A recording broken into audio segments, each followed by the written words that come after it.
Hello, ladies and gentlemen. Welcome to the Esteemed FaceTime with Leaders, an initiative by World Development Corporation. I am Falakzeeb Khan, anchor at World Development Corporation. FaceTime with Leaders is a platform for industry titans to share their experiences, thoughts, ideas, and best practices in order to inspire one another and future leaders.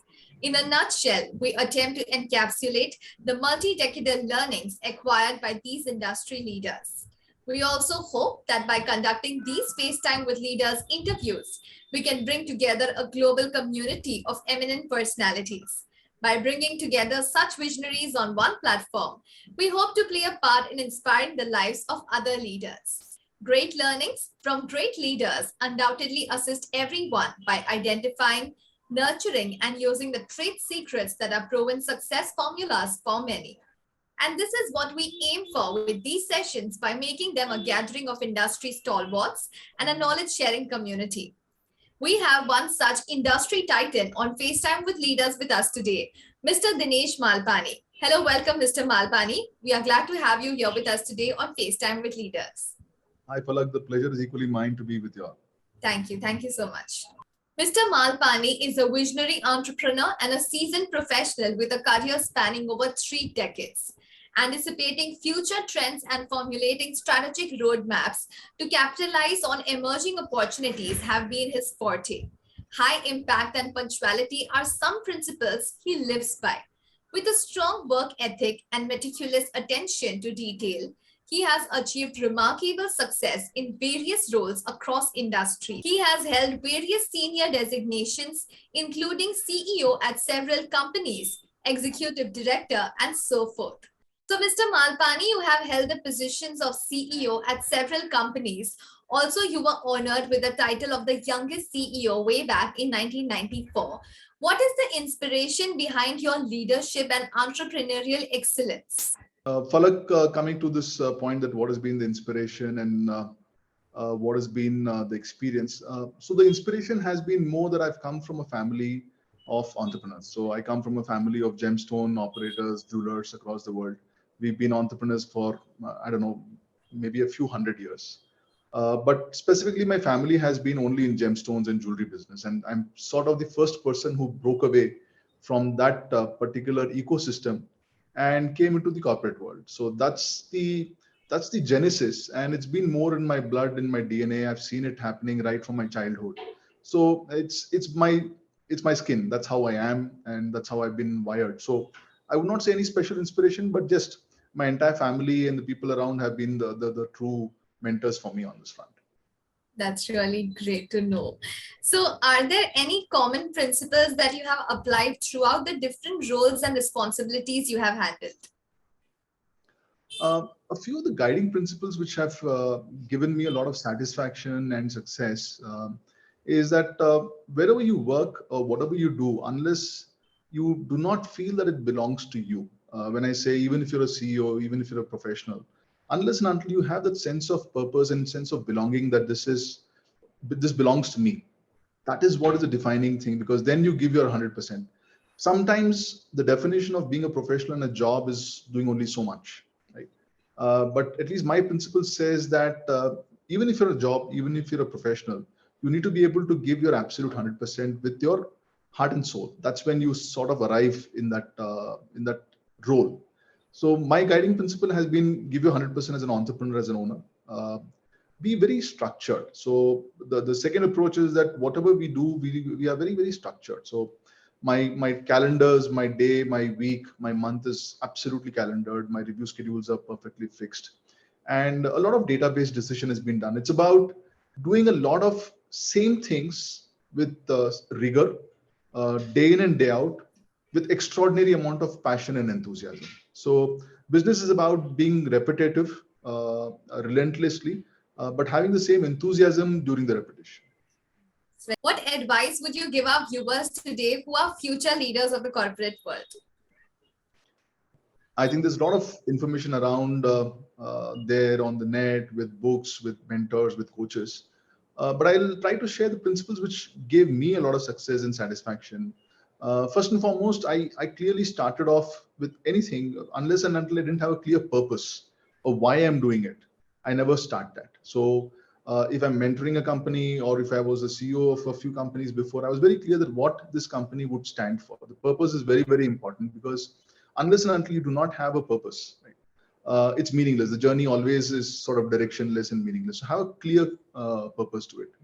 Once you had a clear purpose, it's about having the right kind of team who resonate with that purpose, who feel that they belong to that purpose, and also the organization is able to make them feel that they belong to the purpose. So that's very important. It's a dual traffic. It's one that you make the people feel that they belong to it, and the organization also needs to give back to the people and empower the people.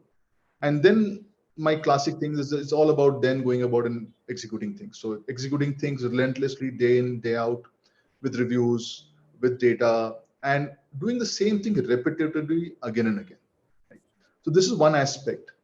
The second aspect is when you sort of hit a roadblock. There are two ways that we panic. Second is that we stay calm, figure out what's to be done. So it's also important during this journey to know that what not to do and when to stop.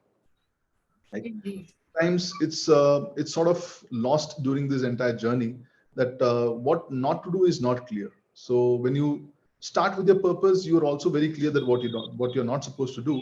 But we miss that focus at some point. So being clear about what not to do, and then when to let go.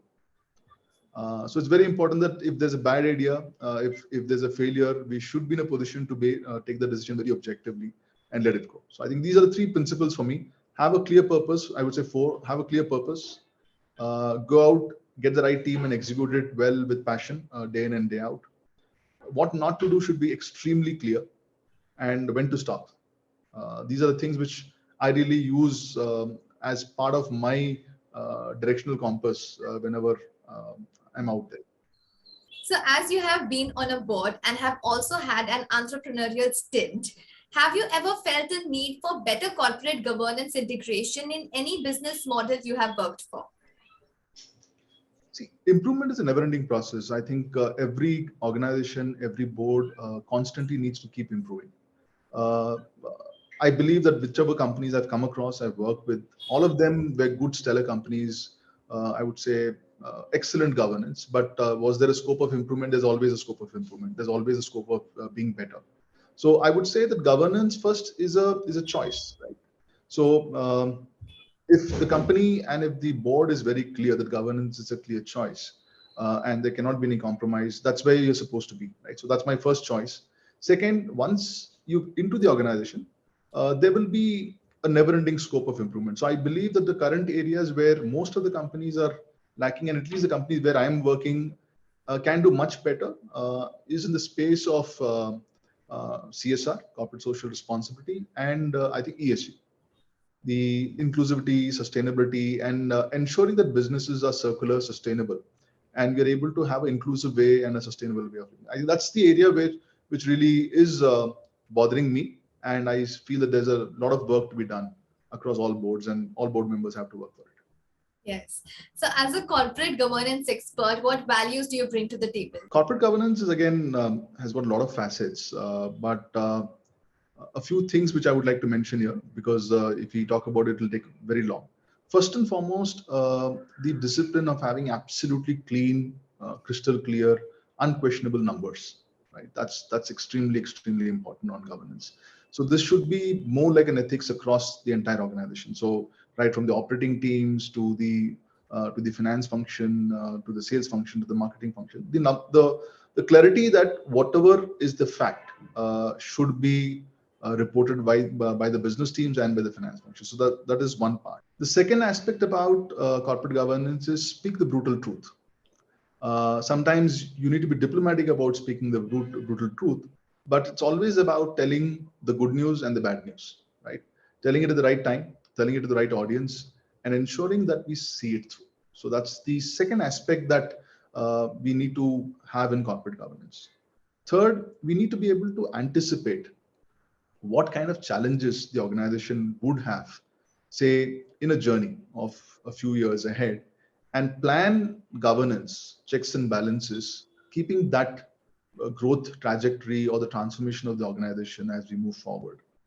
And lastly, I would feel that when it comes to governance, it's a collective responsibility. So the ethos, the clarity with everyone in the company that governance is a holy grail and nobody can actually go beyond it.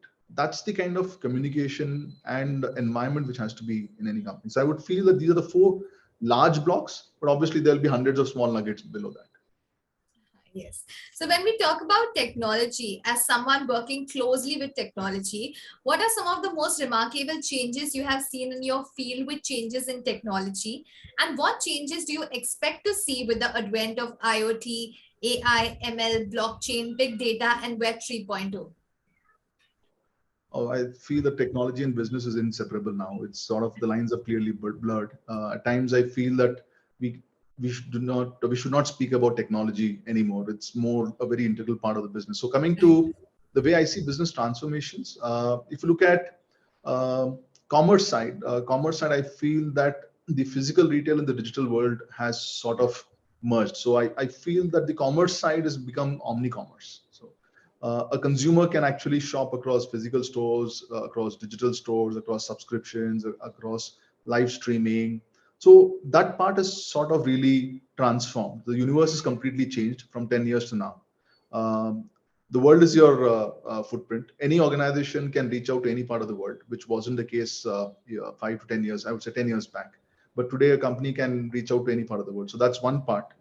Second, coming to artificial intelligence, again, I feel that the mundane, the repetitive, and the chore activities of organizations will start moving out.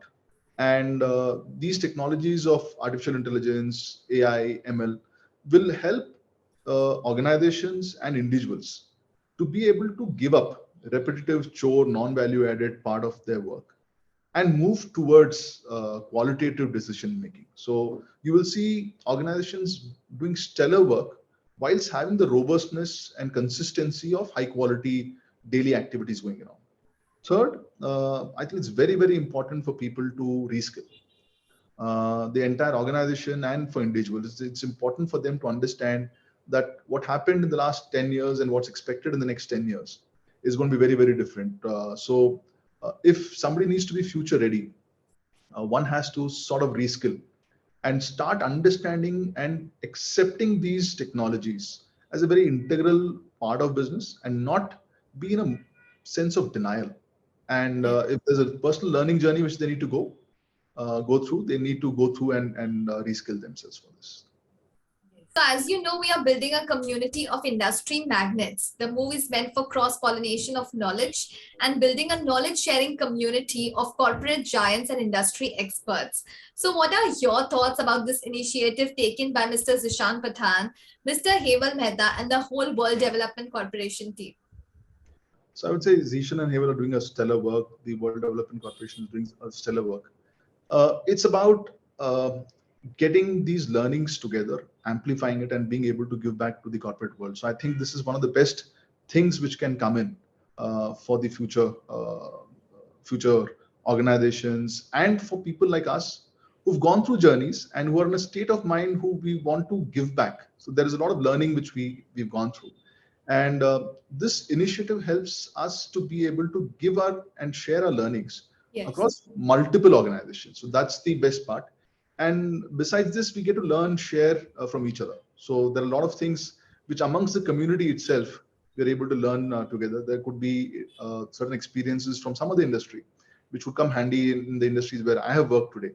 So those learnings come really easy and smart and fast. So it's about ensuring that the future business community succeeds, does not repeat the same mistakes, has strong governance, and is able to amplify wealth and value creation in a time bound manner. That's how I see this really unfolding.